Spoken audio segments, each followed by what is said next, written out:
The title of these talks that I'm giving here is Mind Over Mind.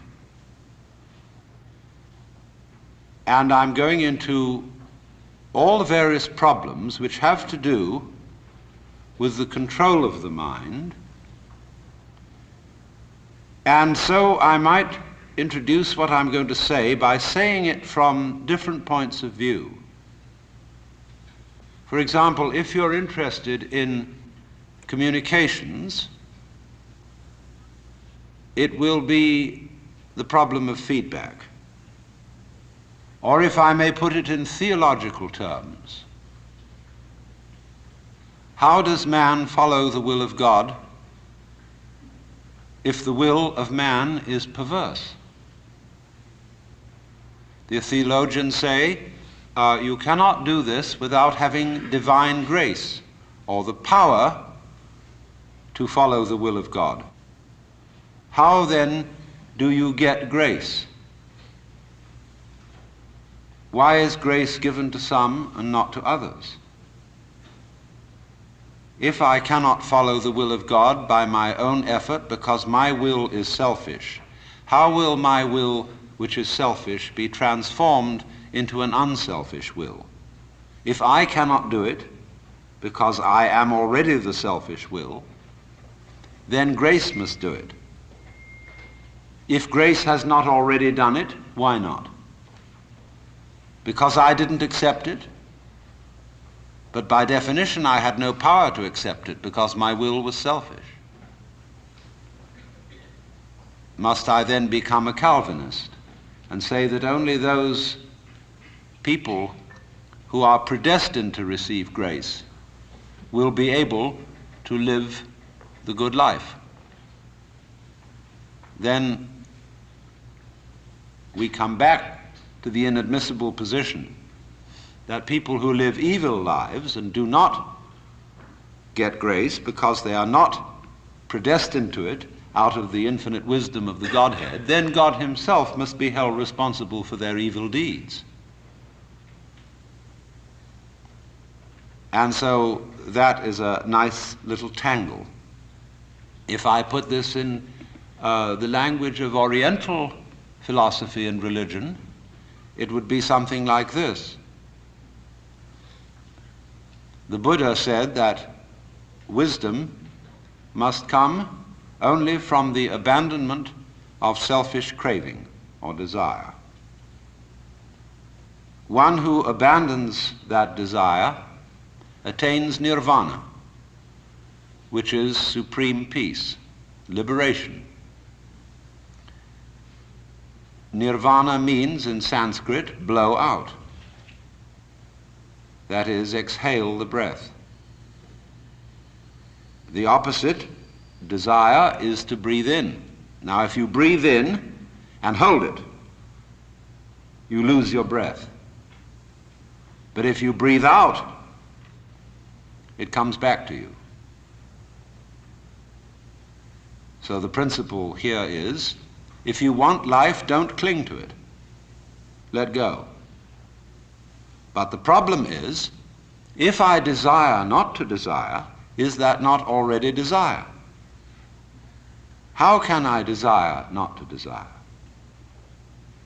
How can I surrender myself when myself is precisely an urge to hold on, to cling to life, to continue to survive? I can see rationally that by clinging to myself I may strangle myself.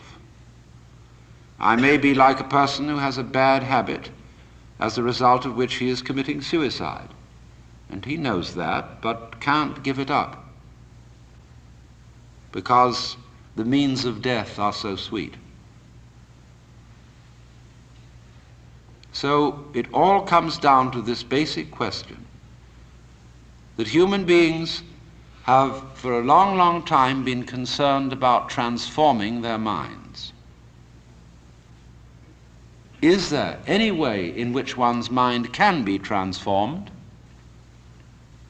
Or is it simply a process which is nothing more than a vicious circle? I could ask, why have you come here this afternoon? What were you looking for? Would it be too presumptuous of me to say that you were looking for help? That you hoped you would hear somebody who had something to say that would be of help and relevance to you as members of a world which is running into the most intense difficulty. A world beset by a complex of problems, any one of which would be bad enough. But when you add together all the great political, social, and ecological problems with which we are faced, they are appalling. And one naturally says, the reason why we are in such a mess is not simply that we have wrong systems for doing things, whether they be technological, political, or religious, but we have the wrong people. The systems may be all right, but they are in the wrong hands because we are all, in various ways, self-seeking, lacking in wisdom, lacking in courage, afraid of death, afraid of pain, unwilling really to cooperate with others, unwilling to be open to others. And we all think that's too bad. It's me that's wrong. And if only I could be the right person. Is this man going to tell me something that will help me to change myself so that I will be a more creative and cooperative member of the human race? I would like to improve. So in so many people's minds and from so many different angles, there is this urgent feeling that I must improve me. And this is critically important because it's obvious that, at least it's superficially obvious, that the way things are, we are going to hell fast. Now, in this question, can I improve me? There is the obvious difficulty that if I am in need of improvement, the person who's going to do the improving is the one who needs to be improved. And there immediately we have a vicious circle. All right, you want grace. Well, ask God, maybe he'll give it to you. And the theologian will tell you, yes, God gives his grace freely. He gives it to all because he loves all. It's here like the air. All you have to do is receive it. Or a more orthodox, a Catholic Christian would say, all you have to do is to be baptized, to take the holy sacrament of the altar, the bread and wine, the body and blood of Christ, and there is the grace right there. And it's given by these simple physical means so that it's very easily and readily available.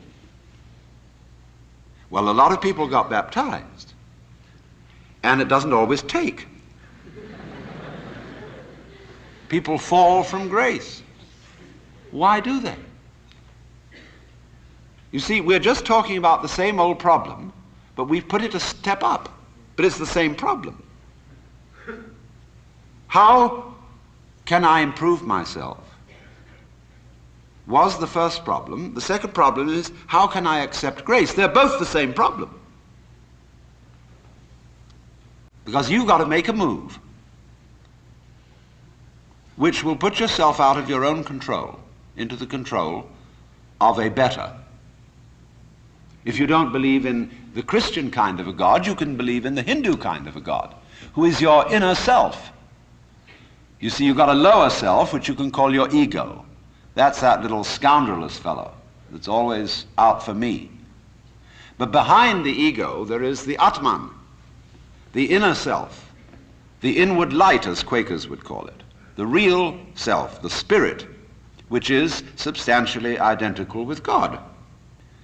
So you've got to meditate in such a way that you identify with your higher self. Now, how do you do that? Well, you start by watching all your thoughts very carefully, watching your feelings, watching your emotions. so that you begin to build up a sense of separation between the watcher and what is watched,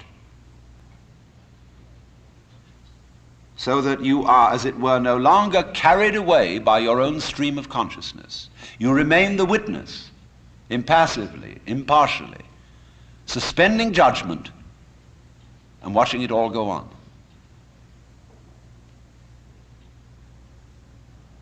That seems to be something like progress. At least you're taking an objective view of what is going on. You are beginning to be in a position to control it, but just wait a minute. Who is this self behind the self, the watching self? Can you watch that one?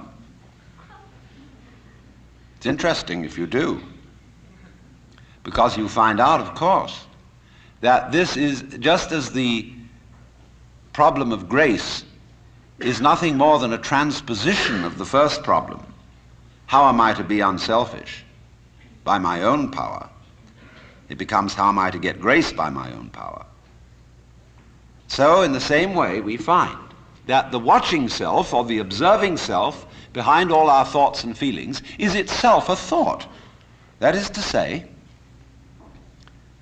when the police enter a house in which there are thieves, the thieves go up from the ground floor to the first floor. When the police arrive on the first floor, the thieves have gone up to the second, and so to the third, and finally out to the roof. And so when the ego is about to be unmasked, it immediately identifies with the higher self. It goes up a level, because the religious game is simply a refined and highbrow version of the ordinary game. How can I outwit me? How can I one-up me? So, if I find, for example, that in the quest for pleasure, the ordinary pleasures of the world, food, sex, power, possessions, all this becomes a drag, and I think, no, it isn't there. So I go in for the arts and literature, poetry, music. And I absorb myself in those pleasures. And after a while, they aren't the answer. So I go to psychoanalysis, you see. And then I found out that's not the answer. And I go to religion. But I'm still seeking what I was seeking when I wanted candy bars. I want to get that goodie. Only I see now that, of course, it's not going to be a material goodie. All material goodies fall apart. But maybe there's a spiritual goodie that's not going to fall apart. But in that quest, the quest is not different from the quest for the candy bar. Same old story, only you've refined the candy bar and made it abstract and holy and blessed and so on. So it is with the higher self. The higher self's your old ego. And you sure hope it is eternal, indestructible and all-wise. But then the great problem is how to get that higher self working. How does it make any difference to what you do and what you think? I know all kinds of people who've got this higher self going, practicing their yoga, but they're just like ordinary people, sometimes a little worse. And they can fool themselves. They can say, for example, well, my point of view in religion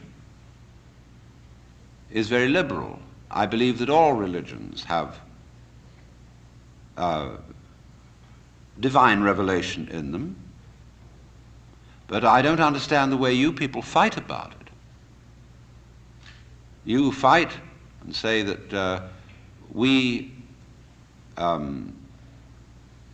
Jehovah's Witnesses have the real religion.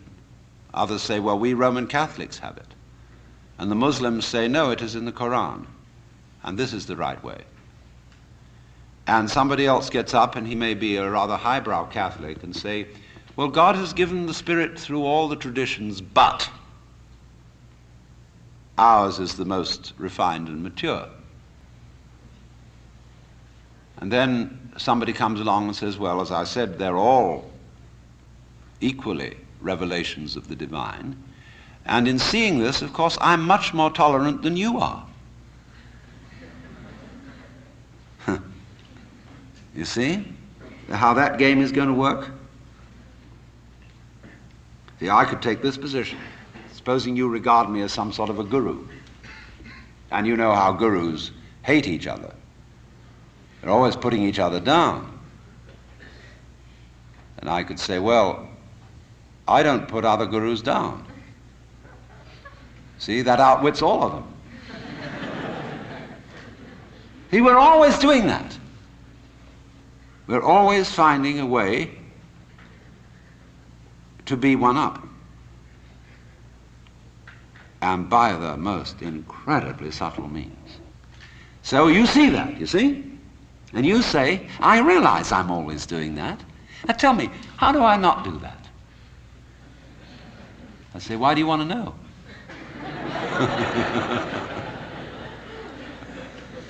Well, I'd be better that way.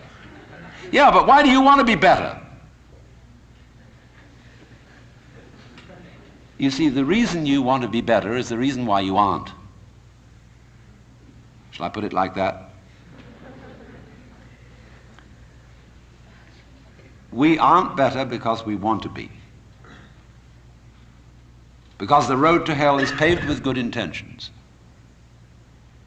Because all the do-gooders in the world, whether they're doing good for others or doing it for themselves, are troublemakers. On the basis of kindly let me help you or you'll drown, said the monkey, putting the fish safely up a tree.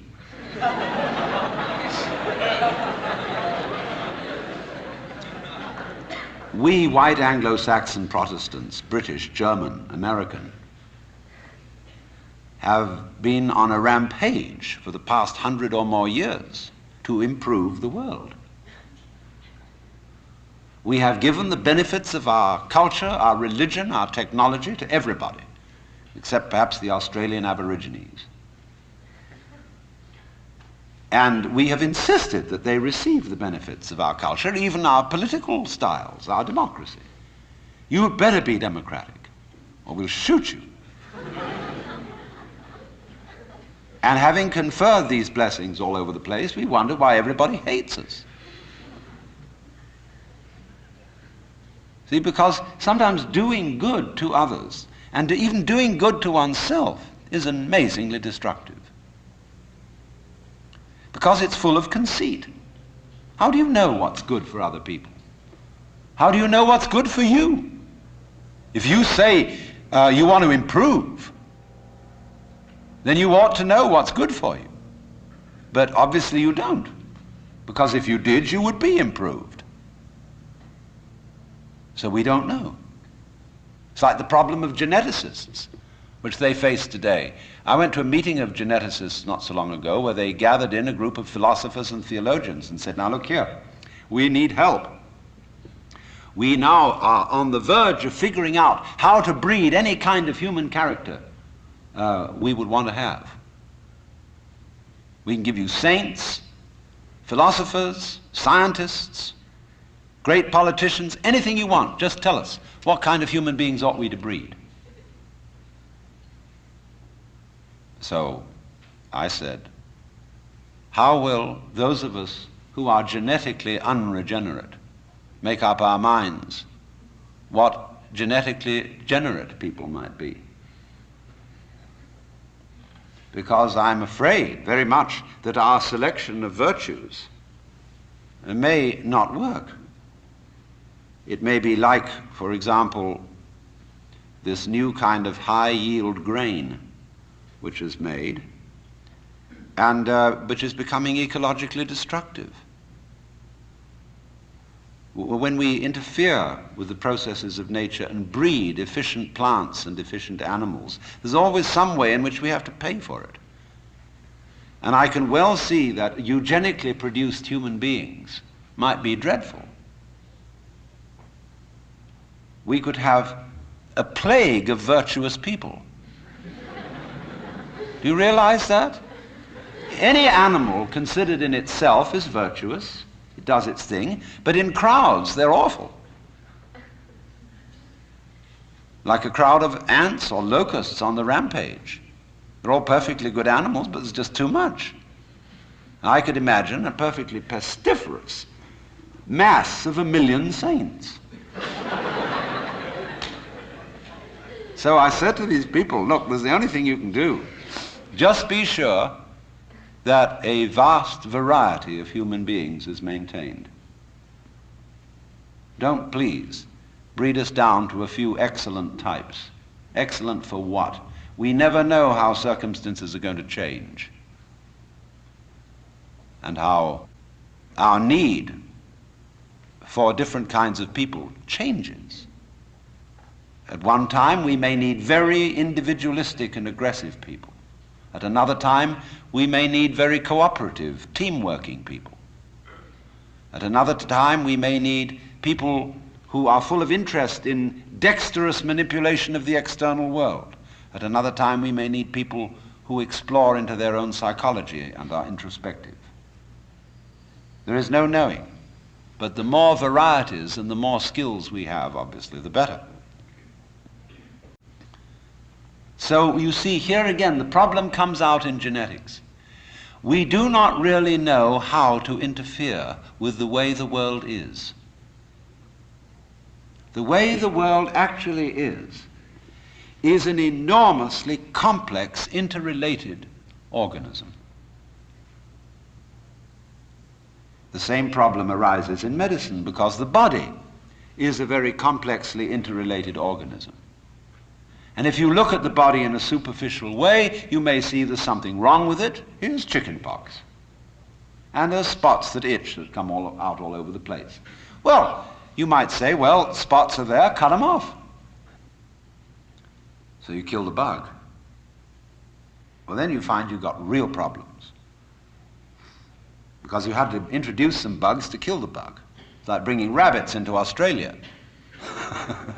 And that starts going all over the place and getting out of hand. Well, then you think, well, now wait a minute. It wasn't the bugs in the blood. There are bugs all over the place. What was wrong with this person that his blood system suddenly became vulnerable to those particular bugs? His resistance wasn't up. Therefore, what you should have given him was not an antibiotic, but vitamins. Okay, so we're going to build up his resistance. But resistance to what? I mean, you may build up resistance to this and this and this class of bugs, but then there's another one that loves that situation and comes right in. See, we always look at the human being medically in bits and pieces because we have heart specialists, lung specialists, bone specialists, nerve specialists, and so on. And they each see the human being from their point of view. There are a few generalists, but they realize the human body is so complicated that no one mind can understand it. And furthermore, supposing we do succeed in healing all these people of their diseases, what do we then do about the population problem? I mean, we've stopped cholera, the black bubonic plague, we're getting the better of tuberculosis, we may fix cancer and heart disease. Then what will people die of? Well, then let's go on living. There'll be enormous quantities of us.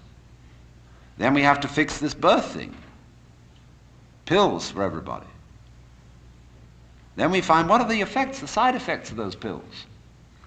What are the psychological effects upon men and women of not breeding children in the usual way? We don't know. And what seems a good thing today, or yesterday, like DDT, turns out tomorrow to have been a disaster.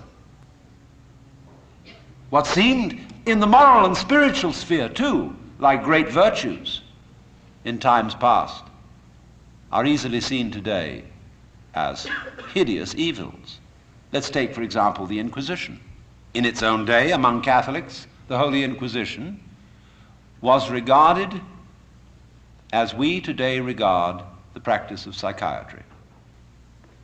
You see, you feel that in curing a person of cancer, almost anything is justified. the most complex operations, the most weird surgery.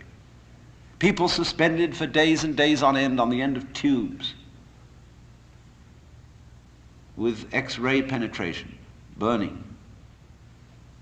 Or people undergoing shock treatment, people locked in the colorless, monotonous corridors of mental institutions.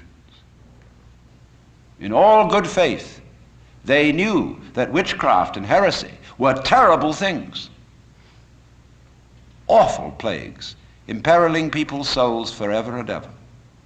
So any means were justified to cure people of heresy. We don't change. We're doing the same thing today, but under different names. We can look back at those people and see how evil that was, but we can't see it in ourselves. So therefore, beware of virtue.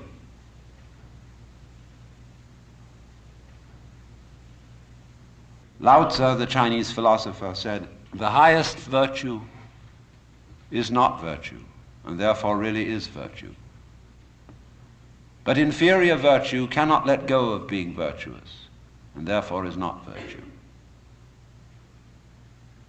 Translated in more of a periphrastic way, the highest virtue is not conscious of itself as virtue, and therefore really is virtue.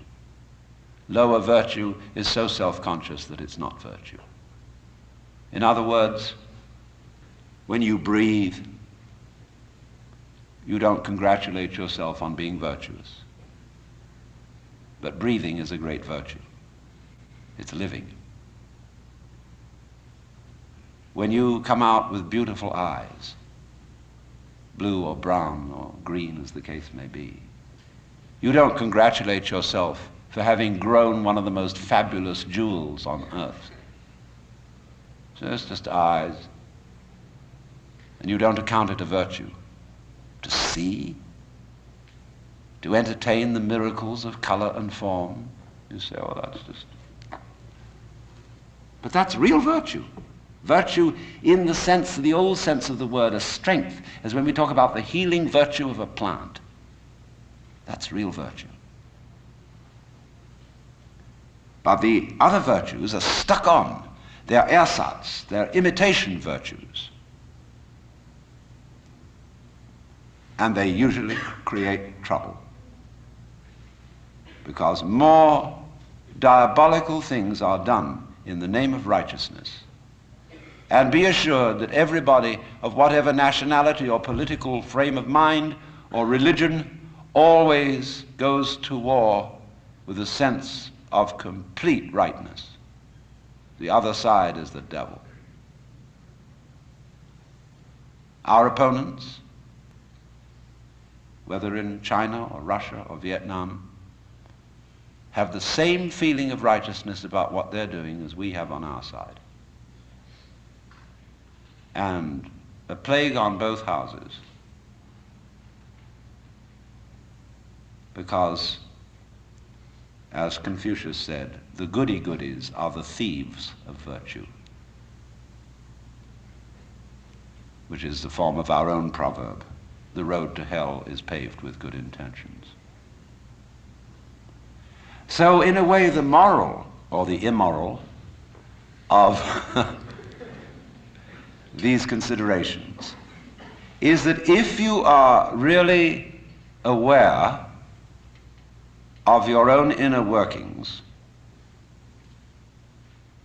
you will realize there's nothing you can do to improve yourself, because you don't know what better is in any case. And you, who will do the improving, are the one who needs to be improved. And this also goes for society. We can change society. We can get enormous enthusiasm going out of the idea that there is a revolution afoot and that this revolution is going to set everything to right. Do you know a revolution that ever set anything to right? Whether the revolution came from the left wing or from the right wing? The best forms of government that have ever existed in the world are those which muddled through. where they didn't have any very clear setup of control, but they muddled along. A kind of what I'll call controlled anarchy seems to work out better than anything else. When we have a great system and great power to put it into effect, there is always more violence, more bloodshed, more trouble. It makes no difference whether it be Chairman Mao or Adolf Hitler. So, what instead, therefore, if we see that you can't outwit yourself,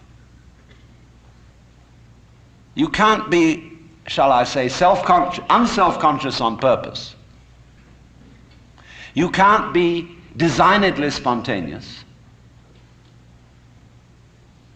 and you cannot be genuinely loving by intending to love. Either you love someone or you don't. If you pretend to love a person, you deceive them and build up reasons for resentment. So you say, well, I ought to be honest. That's the beginning of, so many lies you can't imagine. It's like when I hear a lot said about love, the big love thing on the way. Everybody's got to love everybody. Everybody sings songs about love. Do you know what I do? I buy a gun and bar my door, because I know there's a storm of hypocrisy brewing. So let's look at this thing from another point of view, which you will at first think highly depressing. Let's supposing we can't do anything to change ourselves. Suppose we're stuck with it. Now that is the worst thing an American audience can hear. There's no way of improving yourself, because every kind of culture in this country is dedicated to self-improvement. Just take jogging, that deplorable practice. It's a very nice thing to run and to go dancing across the hills at a fast speed. But these joggers go shaking their bones and rattling their brains, running on their heels. And because there's a grimness about it, it's determinately good for you. See? Why do you go to school?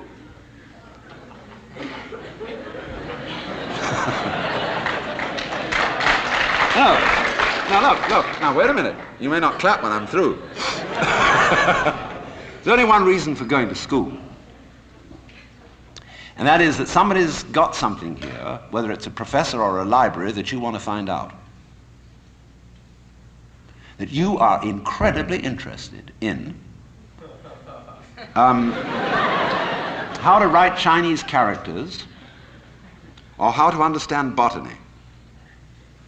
And you would like to know. You're just interested in flowers. And you would like to find out everything there is to be known about them. That's the point of coming here. Or you might like to know how to practice yoga. There are courses now being offered at UCLA on Kundalini Yoga for credit. Pretty funny when I think back 10 years. But the whole point of coming to school is that you're interested in something. You don't come to improve yourself. But the trouble is that the schools got the wrong idea. They gave people honors for learning. And the reward for studying French should be the ability to speak French and enjoy reading French and having fun with French people. But when you get a degree for it, then the degree becomes the point in a game of one-upmanship. And of course, one-upmanship is the main business of the educational community today. You learn all the rules of how to be a good professor. It's instructive to go to a professional professor's meeting. In my field, which is philosophy, you go to a congress of philosophers, and you'll find when they all get together in the bar or in the restaurant in somebody's room, the one thing they don't talk about is philosophy. It is very bad form indeed to show interest in philosophy among your colleagues. The same is exactly true in clergy gatherings. They don't talk about religion. What they both talk about is politics. Church politics and academic politics. Because it's bad form to be brilliant on a faculty, because it outclasses your colleagues. Therefore, faculty people tend to cultivate a studied mediocrity. And you've got to watch out for that. I mean, if you get mobs of students coming to your lectures, you get pretty black looks from your colleagues. And then, of course, there's a whole world of one-upmanship in research and publication of learned papers. What's the relative quantity of footnotes to basic text, and footnotes on footnotes, and the various ways of making your bibliography painfully accurate. And it's endless. But you see what it is. It's scholarship about scholarship, and not scholarship. Just as learning, because learning is good for you, is irrelevant to learning.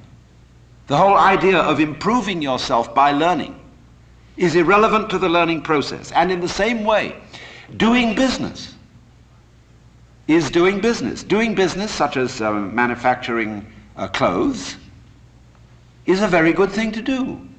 I could conceive that it would be extremely enjoyable, something one could be very proud of, to make good clothes. Of course you need to sell them because you need to eat. But to make clothes to make money raises another question. Because then your interest is not in making clothes, it's in making money, and then you're going to cheat on the clothes. And then you get an awful lot of money and you don't know what to do with it. You can't eat 10 roasts of beef in one day. Can't live in 6 houses at once. Can't drive 3 Rolls Royces at the same time. What are you to do? Well, you can just go make more money. You put your money back. Invest it in something else and it'll make more. And you don't give a damn how it's made so long as they make it. You don't care if they foul the rivers, put oil fumes throughout the air everywhere, kill off all the fish. So long as you see these figures happening. You're not aware of anything else. So, you see, you went out to do a self-improvement thing. Making money, you see, is a measure of improvement, a measure of your economic worthwhileness. Or at least that's what it's supposed to be. It isn't anything of the kind. But you went out, in other words, for the status instead of for the actuality. So if, in other words, you do an art, you're a musician. Why do you play music? The only reason for playing music is to enjoy it. If you play music to impress an audience, to read about yourself in the newspaper, you're not interested in music. So in the same way, why do I come and talk to you? Because I enjoy it. I like the sound of my own voice. I'm interested in what I'm talking about, and I get paid for it. And that's smart in this life, is to get paid for what you enjoy. So here's the situation, you see. There is the whole idea of self-improvement is a will-o'-the-wisp and a hoax. That's not what it's about. Let's begin where we are. What happens if you know beyond any shadow of doubt that there is nothing you can do to be better? Well, it's kind of a relief, isn't it? Now, you say, well, now what will I do?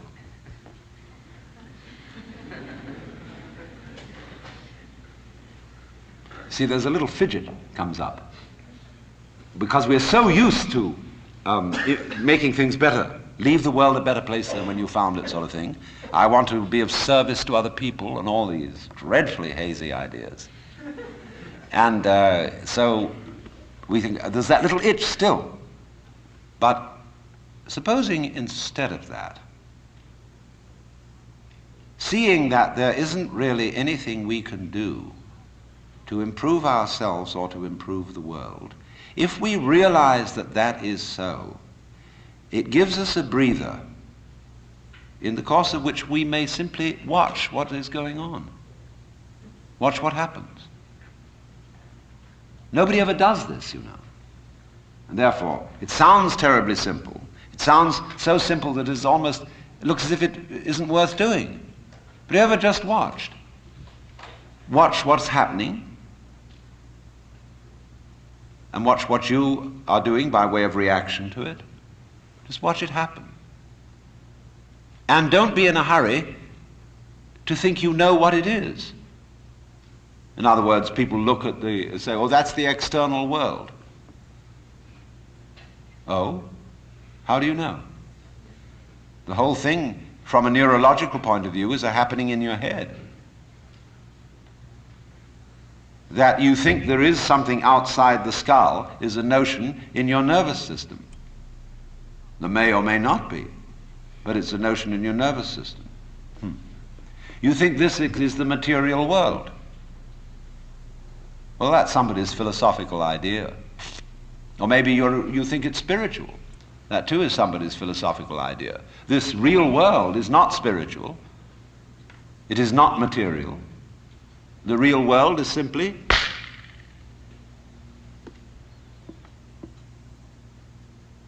so could we look at things in that way? Without, as it were, fixing labels and names and gradations and judgments on everything, but watch what happens. Watch what we do. Now you see, if you do that, you do at least give yourself a chance. And it may be that when you are in this way freed from busybodiness and being out to improve everything, that your own nature will begin to take care of itself. Because you're not getting in the way of yourself all the time. You will begin to find out that the great things that you do are really happenings. For example, no great genius can explain how he does it. Yes, he says, I have learned a technique to express myself. Because I had something in me that had to come out, I had to know how to give it out. So if I were a musician, I had to learn how music is produced. That means learning to use an instrument or learning a technique of musical notation or whatever it may be. If I want to describe something, I have to learn a language so that others can understand me. I need a technique. But then beyond that, I'm afraid I can't tell you how it was that I used that technique to express this mysterious thing I wanted to show you. If we could tell people that, we would have schools where we would infallibly train musical geniuses, scientific miracle minds. And there would be so many of them, we wouldn't know what to do with them. Geniuses would be a dime a dozen. And then we would say, well, these people are after all not very ingenious. You know, PhDs, how many of them are there? Because what is fascinating always about genius is the fellow does something we can't understand. He surprises us. But you see, just in the same way, we cannot understand our own brains. Neurology knows relatively little about the brain, which is only to say that the brain is a lot smarter than neurology. Yes, there is this, which can perform all these extraordinary intellectual and cultural miracles. But we don't know how we did it. But we did. We didn't have some campaign to have an improved brain over the monkeys or whatever may be our ancestors. It happened. And all growth, you see, is fundamentally something that happens. But for it to happen, two things are important. And the first is, as I said, you must have the technical ability to express what happens. And secondly, you must get out of your own way. But right at the bottom of the whole problem of control is, how am I to get out of my own way? And if I showed you a system, let's all practice getting out of our own way, it would turn into another form of self-improvement. See, here's the dynamics of this thing. And we find this problem, you see, repeatedly throughout the entire history of human spirituality. In the phraseology of Zen Buddhism, you cannot get this by thinking. You cannot attain to it by not thinking.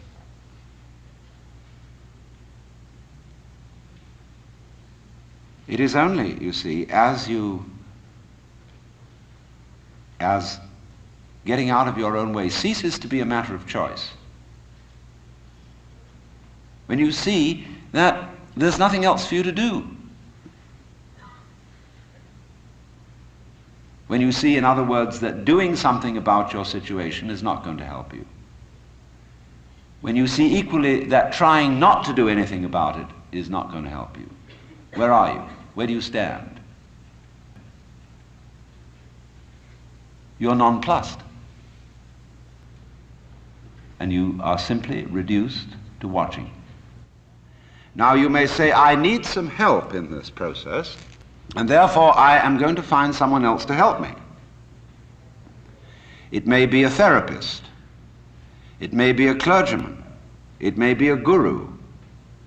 It may be any kind of person who teaches a technique of self-improvement. Now, how will you know whether this person is able to teach you? How can you judge, for example, whether a psychotherapist is effective or just a charlatan? How can you judge whether a guru is himself spiritually wise or merely a good chatterbox? Well, of course, you ask your friends, you ask his other students or patients, and they're all, of course, enthusiastic. You have to be enthusiastic when you've bought something expensive. If you bought an automobile which turned out to be a lemon, it's very difficult to admit that it was a lemon and that you were fooled. And it's the same when you buy a religion or an expensive operation. But what people do not sufficiently realize is that when you pick an authority, whether it's a psychotherapeutic one or a religious one, you chose it. In other words, that this fellow or this book or this system is the right one is your opinion. And how are you competent to judge? After all, if you're saying to this other person or other source, I think you are the authority, that's your opinion. So you cannot really judge whether an authority is a sound authority unless you yourself are a sound authority. Otherwise you may just be being fooled. You may say, for example, I believe that the Bible is the Word of God. All right, that's your opinion. I know the Bible says it's the Word of God, but it's your opinion that the Bible is not lying. The church says the Bible is the Word of God, but it's your opinion that the church is right. You cannot escape from that situation. It's your opinion. So you see, when you select an authority who will help you to improve yourself, it's like hiring the police out of your tax money and putting them in charge of seeing that you obey the law. I mean, can't you take care of yourselves? I mean, is this the land of the free and the home of the brave, or isn't it? But you see, nobody seems to want to be in charge of themselves because they feel they can't do it. As St. Paul said, to will is present with me, but how to do good I find not. For the good that I would, I do not, and the evil that I would not, that I do. So there at once we are in difficulty. Because trying to improve yourself is like trying to lift yourself up into the air by tugging at your own bootstraps. And it can't be done. Now, there are all sorts of ways in which religious people try to explain that it can be done. I referred already to the grace of God. They say, no, you can't do the job yourself, because the improving you is the one that needs to be improved. Therefore, you have to say, God, help me. Now, of course, that God exists is your opinion. That God will answer your prayer is your opinion. And your idea of God is your idea of God. If you bought somebody else's script, you bought it. Maybe your mother and father talked to you about God in a very impressive way. But basically, you bought their idea. And if you're a father yourself, I'm a grandfather now, I've got 5 grandchildren. And I know I'm as stupid as my own grandfather must have been. You know, I am one. I sit there in the position which they look at. Think, whoa, wowee, that's an important man. And I know that, so I'm just like anyone else. So, I hope my children are not believing things on my authority, because it's always their authority. If I look impressive and make big noises at them, they've just been taken in.